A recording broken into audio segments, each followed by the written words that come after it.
क्या आप भी अपना घर खरीदने की सोच रहे हैं, एक रेसिडेंशियल प्रॉपर्टी लेना चाह रहे हैं? बहुत सारे सवाल होंगे आपके माइंड में कि बेसिकली जब हम लोग अपनी फर्स्ट प्रॉपर्टी लेने के लिए जाते हैं तो क्या क्या चीजों की हमें वहाँ पर प्रिपरेशन करनी होती है। बेसिकली सबसे पहले होता है पेपर फॉर्मेलिटी कि ये आप सबसे पहले प्रॉपर्टी की चैन को देखिए। प्रॉपर्टी की चैन आप मंगवाइए। उस चैन के अंदर आपके जो कॉस्ट उस प्रॉपर्टी के जो ओनर है तब से लेकर आज तक जो प्रॉपर्टी के ओनर्स चेंज होते जा रहे हैं वो सारा स्टेटस आपको मिलेगा और भी प्रॉपर्टी की छोटी छोटी डिटेल्स आपको वहाँ से मिलेगी। बेसिकली लोन का क्या स्टेटस है, इस पर हाउस टैक्स कितना भरा गया है, कितना इस पर पेंडिंग है। तो कभी भी आप कोई प्रॉपर्टी परचेज करने के लिए जा रहे हैं तो फर्स्ट डॉक्यूमेंट प्रॉपर्टी चेन को आप लीजिए। प्रॉपर्टी चेन को आप वेरीफाई कीजिए, उसमें सारी चीजें आप देखिए कि ये जमीन कहीं लाल डोरे की जमीन तो नहीं है, कहीं कोई और एक्ट तो इस पर नहीं लगा हुआ, ताकि कल को आप उस प्रॉपर्टी में आप लिफ्ट लगवाना चाहते हैं, आप लोन लेना चाहते हैं, कुछ और उसके अंदर आप अमेंडमेंट्स करना चाहते हैं तो आप इजीली कर पाए, आपको कोई प्रॉब्लम ना आए। सेकंड थिंग, उस प्रॉपर्टी के लिए लोन अप्लाई करें। चाहे आपको लोन नहीं लेना है बट फिर भी आप लोन अप्लाई कीजिए। उससे बेनिफिट क्या होगा कि आपका सारा काम बैंक करेगा, बैंक उसकी लीगलिटी को वेरीफाई करेगा, पूरा उसका स्टेटस बताएगा, काम ये बढ़िया से हो जाएगा, बैंक आपके लिए करके देगा, तो आपकी बहुत हेडेक काफी हद तक दूर हो जाएगी। थर्ड नंबर, एक प्रॉपर्टी कंसल्टेंट को आप जरूर हायर कीजिएगा। आप उसकी फीस मत देखिए बट उसके रूल्स बहुत ज्यादा होते हैं, वो आपके लिए वो काम करेगा जो कि आप खुद नहीं कर पाते। आप रेगुलरली वहाँ पर नहीं जाकर उन सब चीजों को वेरीफाई कर पाते हैं बट वो आपके लिए सारी चीजें करेगा। नेक्स्ट स्टेप में हमारे पास आता है प्रॉपर्टी की लोकेशन। आपकी प्रॉपर्टी की जो लोकेशन है वो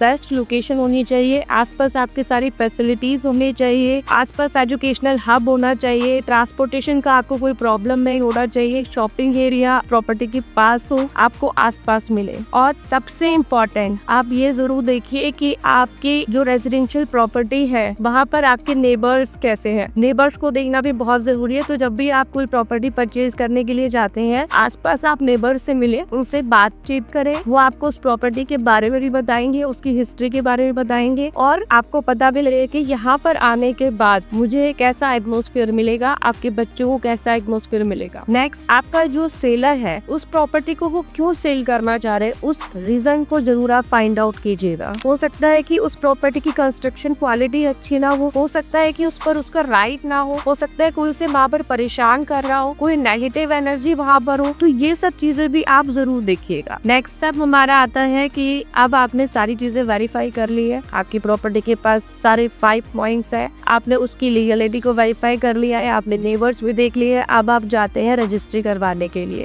तो जब आप रजिस्ट्री करवाने के लिए जाते हैं, पेपर्स को आप अच्छे से पढ़े। रजिस्ट्री में कुछ चीजें मेंशन होती है। एक तो आपका यूनिट नंबर रजिस्ट्री में मेंशन होना चाहिए, आपका जो हाउस नंबर है। बेसिकली आजकल लोग क्या करते हैं, हाउस नंबर मेंशन नहीं करते हैं, तो वो आप देखिए कि आपके फर्स्ट पेज पर ही जहाँ पर आपका स्टाम्प होता है, फर्स्ट पेज पर आपका यूनिट नंबर मेंशन होना चाहिए। जो आपके नॉमिनीज है वो वहाँ पर मेंशन होनी चाहिए। आप जो विटनेस रख रहे हैं, आप कोशिश कीजिए कि एक विटनेस आपकी साइड का हो और एक विटनेस सेलर की साइड का हो, ताकि कल को कोई प्रॉब्लम आती है तो आप उस विटनेस को एक स्ट्रॉन्ग तरीके से आप उसको यूज कर सके, वो आपके लिए बहुत स्ट्रॉन्ग प्रूफ होगा। और रजिस्ट्री में आप ये भी चेक कीजिए कि आपका लेफ्ट राइट आपकी क्या क्या लोकेशंस है वो वहाँ पर मेंशन होनी चाहिए। जो आपकी प्रॉपर्टी है उसका साइज प्रॉपरली आप चेक कीजिए कि वो वहाँ पर अच्छे से हो। स्क्वायर फीट में या स्क्वायर यार्ड में आप उसका पूरा मेजरमेंट लेके उसकी कैलकुलेशंस कीजिए, बिकॉज कैलकुलेशंस में कई बार बहुत प्रॉब्लम्स आ जाती है। एरिया कुछ और होता है, कैलकुलेशंस कुछ और होती है। तो ये सारी की सारी चीजें जब भी आप अपनी फर्स्ट प्रॉपर्टी लेने के लिए जा रहे हैं तो मेरे हिसाब से बेसिक सी चीजें आपको चेक कर लेनी चाहिए। बाकी और ज्यादा डिटेल्स के लिए आप मुझे कमेंट करें, कोशिश करूंगी कि आपकी क्वेरीज को सॉर्ट आउट करूं।